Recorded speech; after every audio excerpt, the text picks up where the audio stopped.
Okay, today we're going to go over how to write the name of ionic compounds with polyatomic ions.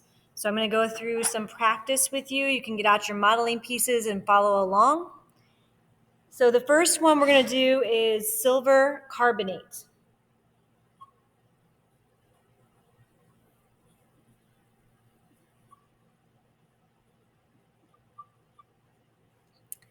And so this is where it's important that you can recognize the polyatomic ions, that if you look at the name, you can recognize, oh, I have a polyatomic ion present. I may need to flip my periodic table over to look up that formula if I don't have it memorized. If you have an ending of an ate or an ite, that's a clue that you have a polyatomic ion. There are two polyatomic ions that end in IDE. That would be hydroxide and cyanide. So those would be really good to memorize. And then there's a positive polyatomic ion that I gave you, which is ammonium. So the first step is to write the symbol and charges. So we have silver, and we know that silver only forms one type of cation.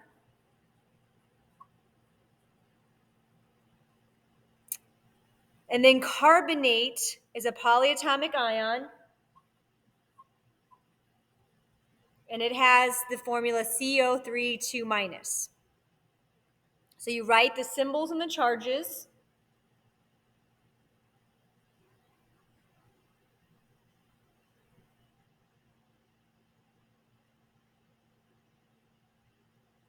You're going to cross your charges. If it's a polyatomic ion, you cannot change the subscript on the polyatomic ion. So this is going to go here.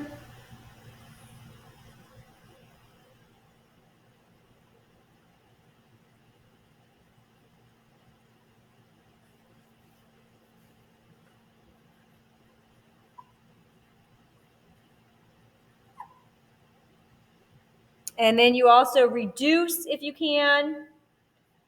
And remember that the one is understood. So this means I have two silver cations for every one carbonate anion.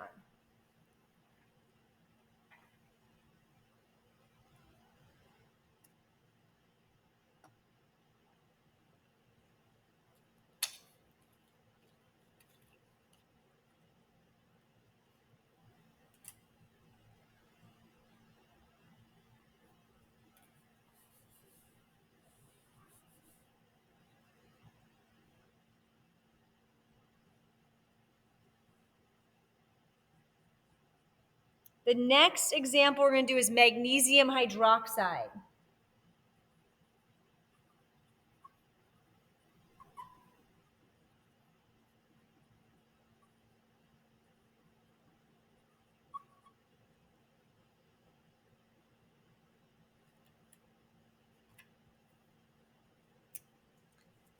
So hydroxide ends in IDE, but it is not an element on the periodic table. It is a polyatomic ion. This is really important that you can recognize the polyatomic ions in the back of your periodic table. That's why we had the quiz last week.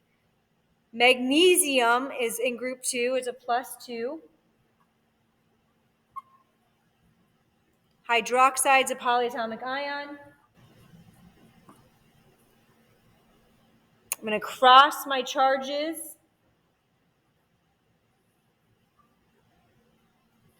And so if you have more than one, if your subscript's more than one, you're going to have to put your polyatomic ion in parentheses.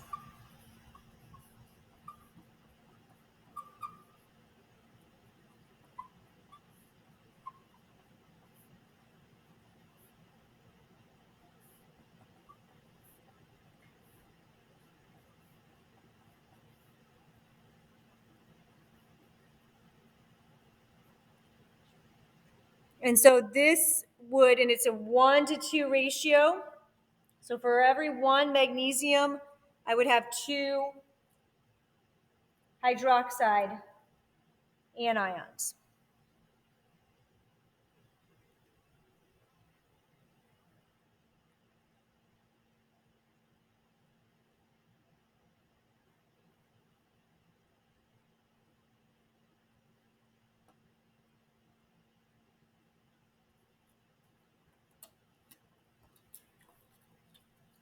I'm going to do one more.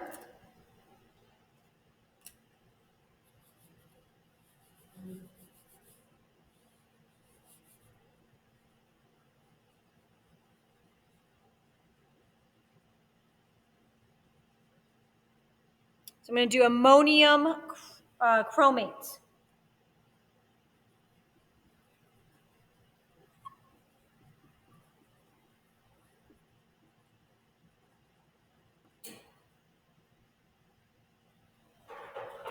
So in this example, I have two polyatomic ions. Ammonium is a positive polyatomic ion, and then chromate is a negative polyatomic ion.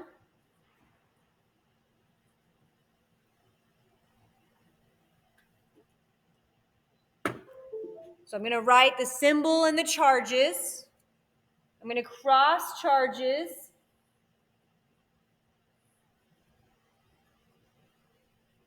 Since I'm going to have more than one ammonium, I'm going to put this in parentheses. So it'd be NH4.